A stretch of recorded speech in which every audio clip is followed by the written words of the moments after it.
Another month of the baseball season has come and gone, and we're starting to get a little more of a feel of what the season could look like, who's going to be hanging around later in the season, and what moves could be made throughout the course of the summer.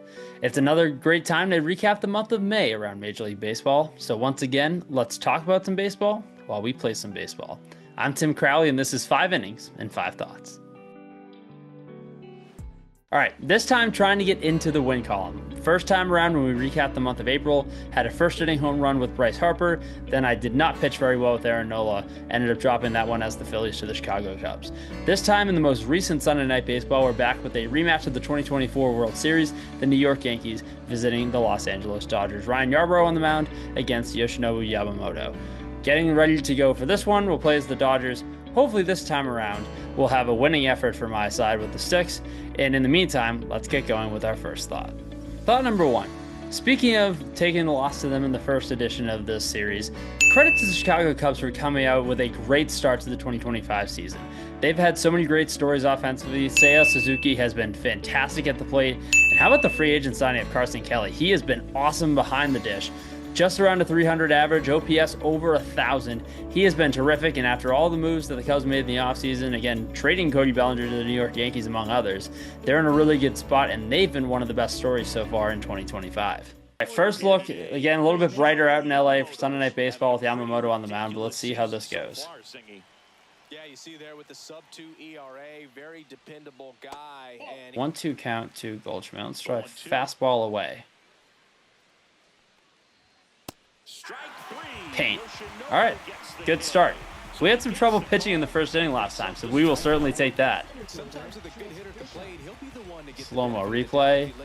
96 on the edge. That's a start from Yamamoto. We'll take it. Judge stepping up. Let's be careful. Yeah, and I think when you're facing a team like this, pitchers coming in, they see the stats. Try an 0-2 again, not showing him a fastball again. Good. All right, that is a much different tune of the first inning from last time. A couple of strikeouts this time around. Got Goldschmidt, got Judge. Now the offense comes to work in the bottom of the first. Also, full disclaimer, I don't trust myself enough to move the PCI around. I know that's, usually something that most players should be able to. I have never trusted myself with it. And that's a terrible swing. Swing and a miss. That one in the dirt. Got him. PCI movement I need to work on pretty significantly. Today's probably not going to be that day. Now we got Mookie up. So let's see what we got. What am I swinging at? First pitch sinker low. Oh, let's swing at that. Come on. Nothing has changed from the last time we did this. My pitch selection is terrible. Turns and fires the bats. 0-2 to Mookie. Comes up empty as he chases that one. Get away. Get away. How is Mookie's speed only down to 45?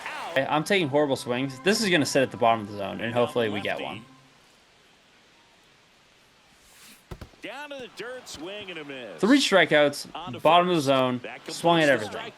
Clearly, we're doing a full 180 of last time, where I have a great first inning on the mound, and they can't hit, unlike last time. Thought number 2. As you're seeing in this game, Shohei Ohtani still sets the standard of power around Major League Baseball, along with a guy like Aaron Judge on the other side.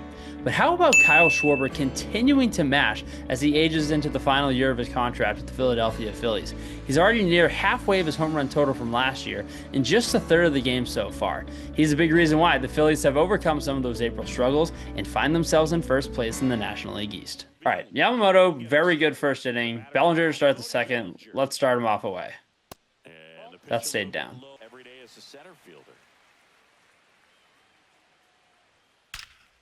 And left that there. All right, first hit allowed. Let's get back to work. 1-2 fastball up. Good. 96 past Dominguez. I'm telling you, I like this fastball from Yamamoto today. Already 3 strikeouts for the day. Keep it rolling. DJ curveball. Come on, run. That's a terrible throw. I had Bellinger too, and I had a red level throw. That's not going to cut it. 1-2, let's finish the inning. There we go. 4 punch-outs for Yamamoto, 2 innings down, no runs allowed. Now, can I finally make some contact? Got the bat going too soon at strike 2. Stop swinging early. All right, Andy Pajas, PCI down. Hang something, please. And that one pulled foul. I had it. I asked him to hang something. I asked nicely, and he gave it to me. Get down. All right, have a hit. Pajas off the end of the bat, but we'll take it. 2-out knock. Let's keep it going. Get down. Get down. He got jammed, and Grisham was playing in. All right, end of 2. Pitching great. Can't hit anything. Need something to fall one way or the other. Let's go to the top of the 3rd. Thought number 3. Most of my prospect life recently has been surrounding when will Marcelo Meyer be called up? Well, that was pretty recently. Now it becomes, as everyone in Red Sox land is waiting for, when does Roman Anthony get called up? Obviously, that's where a lot of my prospect attention goes, but I want to flip it to the National League Central with the Pirates for a moment. When are we going to finally get Bubba Chandler in the big leagues? Now, the Pirates have had a really good starting rotation throughout the course of the year. Paul Skeens has been excellent. They've also gotten really good innings out of guys like Mitch Keller, Bailey Falter, and Andrew Heaney as well. It's been an awesome staff that's pitched really well through the first 2 months of the season, but the Pirates still find themselves in the basement of the National League Central and really still need a bit of a spark. That's probably needed more on offense, but Bubba Chandler's doing everything he can in AAA Indianapolis to show why he's ready for the show. ERA was sub-2 for most of the year, still sits a little over 2 now. The stuff is there, he's punching dudes out left and right. Bubba Chandler needs to be in the big leagues soon so we can fully see the best of this Pirates right-handed prospect. 2-2 splitter again. Spin it. Rojas. Mookie. 4-6-3. Needed that. There we go. First pitch pop up. Rojas is there. Yamamoto keeps doing his job. I'm doing great on the mound today. Now, can I figure out how to hit against Ryan Yarbrough? That would be great. All right, Miguel Rojas. What say you in the 9th spot? Best ball we've hit today. Keep carrying. And they got there. That is a hanging slurve. Stay back. Thought number 4. I don't know exactly how hot of a take this is or if I'm really stretching for anything, but Alex Bregman was probably going to be the starting third baseman in the All-Star game for the American League before his injury last week against the Baltimore Orioles. He was having an incredible offensive resurgence at the plate, like his numbers in 2019 when he was a true MVP candidate. Now, Aaron Judge is obviously doing incredible things for the Yankees this year to an even higher level even for him. But what Bregman was doing in terms of sparking the Red Sox offense that really needed him, that's why they went out and got a right-handed power bat like him in the offseason. He was doing everything and more the Red Sox could have asked when they brought him in just before the start of spring training. He goes down with that quad injury, had a similar one in 2021 where he missed about 60 games, missed about 2 months. The Red Sox are hoping that's a similar timeline on the best end of this. But we'll see how much time Bregman misses, but it really stinks because this was probably going to be someone that was heading to Atlanta in July to start the All-Star game. All right, Judge again, cutter away. Kike, stay down on the ball. Good, 2 outs. Held Judge over 2 so far. That's a win in itself. Yikes. All right, that's not going to win you games. Don't put a runner in scoring position with 2 outs. Well, let's go beat Volpe. Pop up, good. Kike, get there, get out of this inning. 4 innings through. If I don't start hitting, we're going to need a few extra thoughts. Mark Leiter in. Maybe that changes things for us. Mookie, get on that one. Get going. Come on, get out. There we go. All we needed was Ryan Yarbrough out of this game. First pitch, hanger to Mookie Betts, home run, finally in business, 1-0.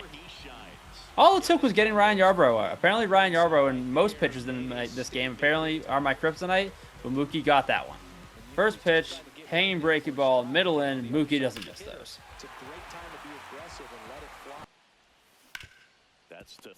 And right to third. All right, Tanner Scott has 1 run to deal with in the top of the 5th inning. Final thought, and let's close this out. Finally, thought number 5. Man, when we get to the trade deadline in a few months, it is going to be really, really interesting to see the bullpen market among contenders.